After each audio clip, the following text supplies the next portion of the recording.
కాసేపట్లో ఢిల్లీలో బీసీ రిజర్వేషన్ల సాధన కోసం మహాధర్నా మొదలు కానుంది. జిత్నీ ఆబాదీ ఇత్నీ హిస్సేదారీ అన్న రాహుల్ నినాదాన్ని ఆచరణలో పెట్టే దిశగా కేంద్రంపై ఒత్తిడికి సిద్ధమైంది రేవంత్ రెడ్డి సర్కార్. విద్య, ఉద్యోగాలు, స్థానిక సంస్థల్లో బీసీలకు 42% రిజర్వేషన్లు కల్పించే బిల్లులను కేంద్రం ఆమోదించాలనే డిమాండ్తో ఇవాళ జంతర్ మంతర్ దగ్గర చేపట్టనున్న ధర్నా. ఇప్పటికే డిప్యూటీ సీఎం బట్టి విక్రమార్క, పీసీసీ చీఫ్ మహేష్ కుమార్ గౌడ్, మంత్రులు, కాంగ్రెస్ ఎమ్మెల్యేలు, ఎమ్మెల్సీలు, పార్టీలోని బీసీ నేతలు, బీసీ సంఘాల నాయకులంతా ఈ ధర్నాలో పాల్గొననున్నారు. కాసేపట్లో జంతర్ మంతర్ దగ్గర 2000 మంది ప్రతినిధులతో ధర్నా ప్రారంభం కానుంది. ఈ ధర్నాకు కాంగ్రెస్ అగ్ర నేతలు రాహుల్, ఖర్గేతో పాటు ఇండియా కూటమిలోని కీలక నాయకులు హాజరై తమ సంఘీభావం తెలపనున్నారు. తెలంగాణ చేపట్టిన బీసీ రిజర్వేషన్ల సాధన పోరాటం దేశవ్యాప్తంగా ఇదే తరహా ఉద్యమాలకు ఊతమివ్వనుందని రాజకీయ విశ్లేషకులు అంటున్నారు. బీహార్ ఎన్నికల్లో ఎలాగైనా విజయం సాధించాలని భావిస్తున్న బీజేపీకి బీసీ రిజర్వేషన్ల పోరాటం ప్రభావం చూపే అవకాశం ఉందన్న అభిప్రాయాలు వ్యక్తమవుతున్నాయి. ఇక జంతర్ మంతర్ దగ్గర మహాధర్నాకు సంబంధించి మరిన్ని డీటెయిల్స్ మదార్ అందిస్తారు. మదార్, చెప్పండి, ఎంతసేపట్లో ప్రారంభం కానుంది మహాధర్నా? మరి కాసేపట్లో కాంగ్రెస్ పోరుబాటు కార్యక్రమం జంతర్ మంతర్ వేదికగా ప్రారంభం కాబోతా ఉంది. ప్రస్తుతానికి ఒక్కొక్కరుగా కాంగ్రెస్ కు సంబంధించిన కార్యకర్తలందరూ కూడా జంతర్ మంతర్ చేరుకుంటున్నారు. నినాదాలతోటి మొత్తం జంతర్ మంతర్ అంతా కూడా దందరెగుతున్నటువంటి పరిస్థితి ఉంది. 42% బీసీలకు రిజర్వేషన్లను సాధించడమే లక్ష్యంగా కాంగ్రెస్ ప్రభుత్వం ఈ ధర్నాకి పిలుపునిచ్చింది. మొత్తం 3 రోజుల కార్యాచరణకు కాంగ్రెస్ ప్రభుత్వం నడుము బిగించింది. దాంట్లో భాగంగానే పార్లమెంట్ లో వాయిదా తీర్మానాలు ఇచ్చారు. ఈ రోజు జంతర్ మంతర్ వేదికగా వేలాది మంది కార్యకర్తలు, అలాగే బీసీ సంఘాలకు సంబంధించిన ప్రతినిధుల సమక్షంలో కేంద్రంలో ఉన్నటువంటి బీజేపీ పైన ఒత్తిడి పెంచడమే లక్ష్యంగా ఈ ధర్నాకైతే పిలుపునిచ్చినటువంటి. దానిలో భాగంగానే కొంత మాట్లాడేందుకు బీసీ నాయకులు, కాంగ్రెస్ పార్టీకి సంబంధించినటువంటి బీసీ నాయకులు ఈ రోజు జంతర్ మంతర్ వేదికగా మీరు ఎట్లాంటి సందేశం ఇవ్వబోతున్నారు? అడ్డుకునేటువంటి వారికి ఏ నినాదంతో మీరు ఎన్ని అడ్డంకులు వచ్చినా, ఎన్ని ఇబ్బందులు వచ్చినా, ఎన్ని అవాంతరాలు సృష్టించినా, ఎన్ని ఆటంకాలు కూడా వాళ్ళు చేసినా కూడా ఎవ్వరు కూడా ఈ 42% యొక్క ఇది ఆపలేరు. ముఖ్యమంత్రి రేవంత్ రెడ్డి గారి సారథ్యంలో, మహేష్ కుమార్ గారి సారథ్యంలో మేము ముందుకెళ్తున్నాం. 40% మా జన్మత హక్కు, మా రాజ్యాంగ పైన పొందుతున్నాము. బీజేపీలో ఉన్న బీసీ నాయకులారా, ఈసారి కూడా మీరు మీ యొక్క నిబంధనలు చూస్తుంటే రేపు భవిష్యత్తు అంధకారం అవుతుంది. బీసీల భవిష్యత్తు అంధకారం అవుతుంది. కావాలని బీజేపీ, కాంగ్రెస్ పార్టీ పేరు వస్తుంది, ముఖ్యమంత్రి రేవంత్ రెడ్డి గారు పేరు వచ్చే ఉద్దేశంతో అడ్డంగా చూస్తున్నారు. రాజ్యాంగపరమైన హక్కుని ఎవరు అడ్డుకున్నా కూడా తాట తీస్తాం, వాళ్ళ తాట తీస్తాం. ఎవరైనా కూడా అడ్డుకుంటే అది ఏ పార్టీ నాయకులు పర్లేదు, వాళ్ళు ఎంత పెద్ద నాయకులు పర్లేదు, జన్మత స్వతహా బీసీల హక్కుని మేము పొంది తీరుతాం. ఇబ్బందులు పడే ఏ పార్టీలు కూడా తెలంగాణ గ్రామాల్లో తిరగనీయం. మీరు చెప్పండి. ఇప్పుడు ఇప్పటికే రాష్ట్ర ప్రభుత్వంగా బిల్లులు తీసుకొచ్చింది, ఆర్డినెన్స్ తీసుకొచ్చింది, అయినప్పటికీ కూడా తాత్సారం జరుగుతాం. దీన్ని ఎట్లా చూస్తాం? బిల్లు తీసుకొచ్చింది ఏప్రిల్లో, ఇప్పటి వరకు 3 నెలలు అవుతుంది. రాష్ట్రపతి దగ్గర 3 నెలల కన్నా ఎక్కువ పెట్టుకోరాదు. సుప్రీంకోర్టు ఈ మధ్యనే ఒక తీర్పు ఇచ్చింది. గవర్నర్ కావచ్చు, రాష్ట్రపతి కావచ్చు, వీళ్ళు 3 నెలల కన్నా ఎక్కువ రోజులు పెట్టుకోరాదు.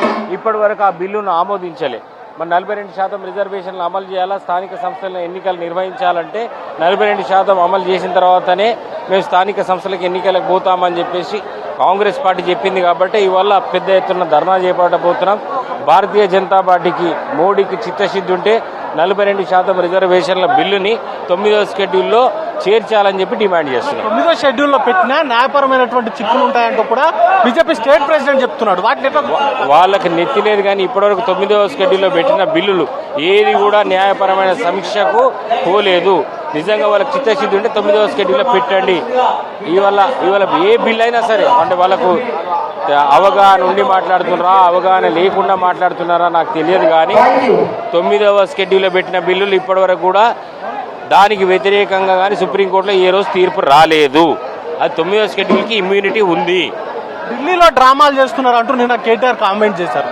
బీసీలకు సంబంధించి, రిజర్వేషన్లకు సంబంధించినటువంటి కల్పన విషయంలో బీఆర్ఎస్ పార్టీ వైఖరికి సంబంధించి, ఎందుకంటే ఇప్పటికే పార్టీలకు అతీతంగా ధర్నాకు ఇన్వైట్ చేస్తున్నామని కూడా నిన్న చెప్పారు.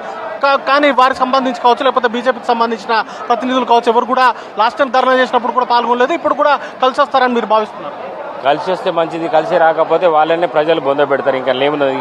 టీఆర్ఎస్ ఇప్పుడు బీఆర్ఎస్ మాట్లాడే నైతిక హక్కు ఉందా? 34% రిజర్వేషన్లని 18%కి కుదించింది వాళ్ళు మాట్లాడే నైతిక హక్కు ఉందా? వాళ్ళకు ఏ నైతిక హక్కు లేదు. వాళ్ళ పార్టీ అన్నదే కనుమరుగవుతుంది. వాళ్ళు వచ్చి ఇక్కడ చేసేది ఏమి లేదు. ఇవాళ మేము వచ్చింది మోడీ పైన, భారతీయ జనతా పార్టీ పైన, కేంద్ర ప్రభుత్వం పైన ఒత్తిడి పెట్టడానికి. మీరు ఇస్తారా లేకపోతే సస్తారా అని తెలుసుకోవడానికి ఇక్కడికి వచ్చింది. అన్నా మీరు చెప్పండి, జంతర్ మంతర్ వేదికగా ఆల్మోస్ట్ లాస్ట్ టైం కూడా బీసీల తరఫున కాంగ్రెస్ పార్టీ ధర్నా చేసింది, ఇప్పుడు మరొకసారి ధర్నా చేస్తున్నారు. మీరు ఎట్లాంటి సందేశాన్ని బీసీలకు ఇవ్వబోతున్నారు? ఎందుకంటే సెప్టెంబర్ 30 వరకు డెడ్ లైన్ అనేది కూడా ఉంది కాబట్టి ఆలోపు బీసీ రిజర్వేషన్లకు సంబంధించి సాధించేటువంటి ప్రయత్నంలో మీ ప్రయత్నాలు ఏ విధంగా ఉండబోతున్నాయి?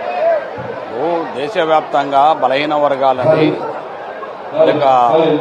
వాళ్ళ యొక్క జనాభా ప్రాతిపదికన వాళ్ళకు ఉన్నటువంటి జనాభా నిష్పత్తి ప్రకారం వాళ్ళ హక్కులు అనుకున్నారు. రాహుల్ గాంధీ గారి నాయకత్వం, తెలంగాణ రాష్ట్ర ప్రభుత్వం రేవంత్ రెడ్డి గారి నాయకత్వంలో చాలా చిత్తశుద్ధితోటి ఏదైతే బీసీలకు స్థానిక సంస్థలో విద్యా ఉద్యోగ అవకాశాల్లో 46% కల్పించిన లక్ష్యంగా ముందుకెళ్తున్నాం.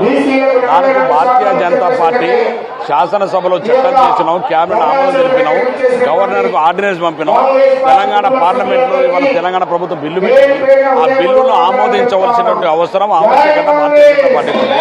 నిజంగానే ప్రధానమంత్రి బీసీ బిడ్డ అనే పేరుంటే ఈ బలహీన వర్గాల 42% ఆమోదించి వాళ్ళ తప్పకుండా కాంగ్రెస్ ప్రభుత్వం 42% తోటి స్థానిక సంస్థల ఎన్నికలకు పోతాం.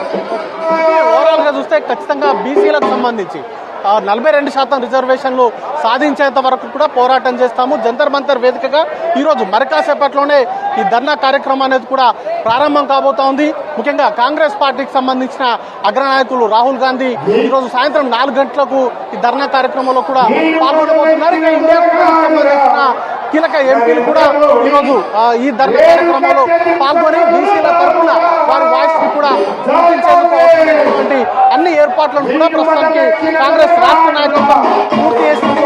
ఓవైపు కేంద్రం పైన ఒత్తిడి పెంచేటువంటి లక్ష్యంతో ఇప్పటికే ఒక కార్యాచరణ, అంటే రాష్ట్ర ప్రభుత్వం ఒక పూర్తి స్థాయి అనేది కూడా చేసింది. బీసీలకు సంబంధించి బిల్లు తీసుకొచ్చే ముందే కులగణన చేపట్టారు. కులగణన చేపట్టిన తర్వాత బిల్లు తీసుకొచ్చారు. అసెంబ్లీ అన్ని పార్టీల మద్దతుతోటి వాటిని పాస్ చేసుకొని అది ప్రస్తుతం గవర్నర్ నుంచి రాష్ట్రపతికి వచ్చింది. దానికి సంబంధించినటువంటి ఆమోదం అనేది కూడా రావాల్సి ఉంది.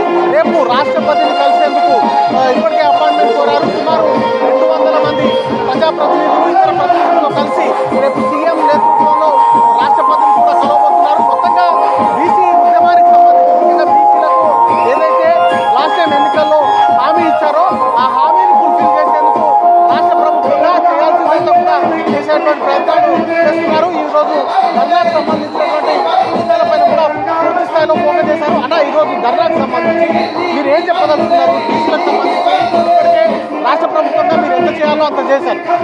నెక్స్ట్ ఏ విధమైనటువంటి యాక్షన్ ప్లాన్ ఉండబోతుంది? నెక్స్ట్ యాక్షన్ ప్లాన్ ఏ విధంగా ఉండబోతుంది? నెక్స్ట్ యాక్షన్ ప్లాన్ అనేది ఇలా బీసీలకు న్యాయం జరగాల. 45 సంవత్సరాల నుండి బీసీలకు న్యాయం కోసం వేచి చూస్తున్నాం.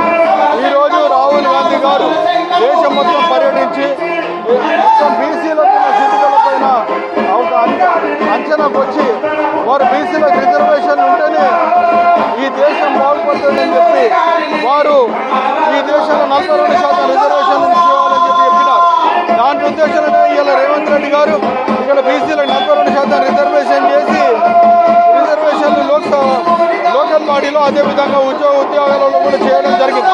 దానికి మేము శాస్త్రీయంగా రాష్ట్రంలో కూడా ఇంతకుముందు ఎప్పుడైతే సుప్రీంకోర్టు చెప్పిందో ట్రిపుల్ టెస్ట్ని మా ముఖ్యమంత్రి గారు క్యాబినెట్ కూడా మొత్తం అప్రూవల్ చేయడం జరిగింది.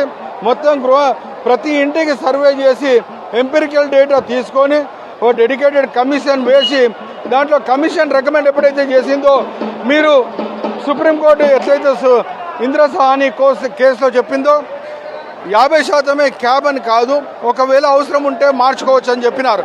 దాంట్లో ఉద్దేశించే మేము మాకు ఏదైతే చట్టపరిధిలో ఉన్నామో కాన్స్టిట్యూషన్ ప్రకారంగా 234 ఆర్టికల్ ప్రకారంగా మేము ఇది అసెంబ్లీలో బిల్లు పాస్ చేసినాం. అదేవిధంగా లోకల్ బాడీస్ 285A కూడా చేసి పంపించినాం. కాబట్టి కేంద్రం కుటిల నీతి వదిలిపెట్టి నిజంగా బీసీలకు న్యాయం చేయాలంటే ఈ బిల్లును వెంటనే పాస్ చేసి బీసీలకు న్యాయం చేయాలని చెప్పి మేము కోరుతున్నాం. ఓకే, ఇది ఓవరాల్ గా చూస్తే మరి కాసేపట్లోనే ధర్నా కార్యక్రమం అయితే ప్రారంభం కాబోతా ఉంది. దీనికి సంబంధించి అన్ని ఏర్పాట్లు కూడా పూర్తయిస్తామంది. Right mother.